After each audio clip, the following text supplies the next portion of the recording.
लंकिनी ने जब लंका में प्रवेश करने से रोका तो हनुमान जी ने कैसा सबक सिखाया। श्री हनुमान जी रात्रि काल होते ही मच्छर के समान लघु रूप धारण कर लंका प्रवेश हेतु तत्पर होते हैं। अब इसे लंकेश के विनाश का संकेत माने अथवा उसका परम सौभाग्य। विनाश इसलिए क्योंकि श्री हनुमान जी की गदा के एक प्रहार से ही लंका नगरी रसातल में जा सकती थी।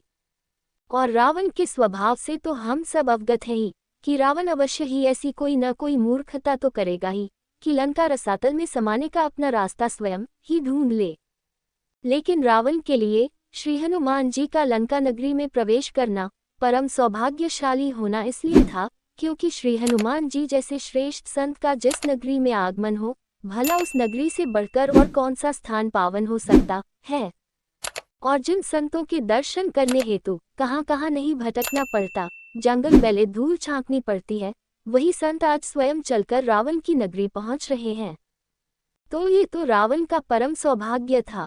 इस आधार पर तो श्री हनुमान जी के विशेष स्वागत हेतु लंका द्वार पर किसी स्वागतकर्ता का होना बनता ही था। और देखिए, रावण ने शायद ये प्रबंध भी कर रखा था, क्योंकि मुख्य द्वार पर जो हस्ती उपस्थित थी वह कोई श्री हनुमान जी की तरह कोई साधक तो नहीं, लेकिन हाँ, उनके लिए बाधक अवश्य थी।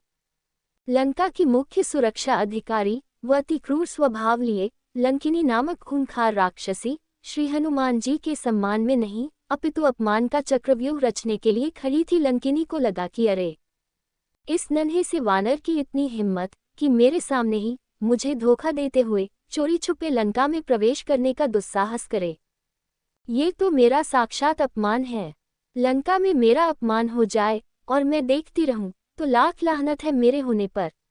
अरे भाई, इस वानर को मेरे प्रभाव का तनिक तो भान होना ही चाहिए न, या फिर इसके भाग्य में प्राणों की पोटली में ही छेद हो गया है, तभी तो ये स्वयं ही मेरा आहार बनने हेतु मेरे पास चला आया है। छोटा जानकार ऐसा थोड़ी न है कि मैं इसके अपराध को बड़ा न मानूं। अपराध बड़ा है तो दंड भी तो बड़ा ही होना चाहिए। ठीक है, मैं अभी इसे मजा चखाती हूँ। लंकिनी बकवाद करती हुई कहती है कि हे चोर, कितना दुष्ट है रे तू। पता भी है कि मैं पहरे पर खड़ी हूँ, तब भी तू लंका प्रवेश का दुस्साहस कर रहा है। लगता है तू मुझे ठीक से जानता नहीं तो तू कभी भी ऐसे अपने ही पैरों पर कुल्हाड़ी न मारता, अर्थात अपने प्राण न्यौछावर करने मेरे पास स्वयं ही चला न आता। पर तुम्हें क्या पता कि केवल लंका नगरी में घुसने वाले चोर ही नहीं अपितु संसार में जितने भी चोर हैं वे सब मेरे आहार हैं। मैं किसी चोर को नहीं छोड़ती। श्री हनुमान जी ने लंकिनी को जब यूं फफनाते देखा तो वे मन ही मन बोले कि धत तेरे की, भाई बड़े कमाल की सुरक्षा अधिकारी है, मुझे इतने नन्हे रूप में भी पकड़ लिया, लेकिन अब इसकी भी तो मुझे सेवा पानी करनी पड़ेगी। और हाँ, बातों ही बातों में ये कुछ ज्यादा ही नहीं बोल गई। मुझे चोर कहा, छी छी छी, इतनी गंदी बात भला लोग कैसे बोल लेते हैं। झूठी कहीं की कह रही है कि समस्त संसार के जितने भी चोर हैं वे सब इसके आहार हैं। इसे चोरों को खाने का इतना ही चाव है तो इसने जाकर सर्वप्रथम रावण को क्यों नहीं खाया, क्योंकि संसार का सबसे बड़ा चोर तो रावण है, जिसने हमारी सीता मैया को धोखे से चुरा लिया। पगली सुरक्षा ही करनी है तो धर्म की करनी थी न, अधर्म की सुरक्षा का ठेका तूने काहे उठा लिया। ये तो ऐसे है मानो कोई किसी को कागज का छाता उड़ाकर उसे बारिश की कोप से बचाने का विफल प्रयास कर रहा हो। नहीं, मैंने ये भी सही नहीं कहा, कारण कि रावण की पहरेदारिनी भी भला कौन सी दूध की धुली होगी।